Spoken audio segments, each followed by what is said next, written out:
Hi, I'm Rob Vanstone. I'm here with Murray McCormick. We're talking about the Saskatchewan Roughriders. What else is there to talk about in January, given the obsession everywhere with this football team? Latest news, Darian Durant signing a restructured deal with the Saskatchewan Roughriders, a modest pay cut by the sounds of it. What's your take on it, Murray?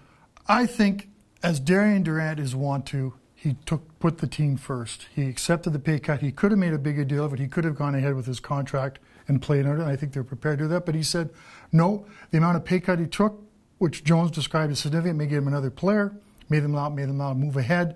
So Darian Durant, we've always said he's a leader. He proved he's a leader today in the offseason by accepting this pay cut. It's still good money. Oh, it's not broke. Reported $450,000 a year, or in that vicinity. But still, that's a fair chunk of change when you're talking about a $50,000 pay reduction, plus the amount of time that players have in their careers is finite. I suppose, as Darian knows all too well, having encountered the injuries that he has over the past couple of seasons. So any reduction is going to be a tough thing to swallow. But this happened when he signed the extension in the first year of the extension or the new contract in 2014. He took a little less than market value, having just won a Grey Cup, in order to help them fortify the roster. So there's a precedent for this, isn't there? I also found quite a comparison between 2014, big press conference at Hotel Sask, and everyone trotting out this on a conference call, a lot more low-key.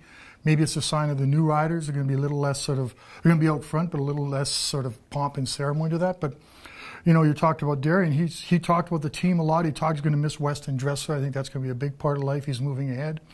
But in the good news front, the contract, and he says his Achilles is fine. We're going to see what happens. He's running around, running straight, doing some cuts, so he's moving ahead on that.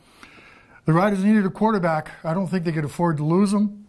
I think they could have moved on without him, but I think this is probably a significant day, considering less than a week ago we weren't this quite happy about the way things are shaped up with. Yeah, I think public relations-wise it's important.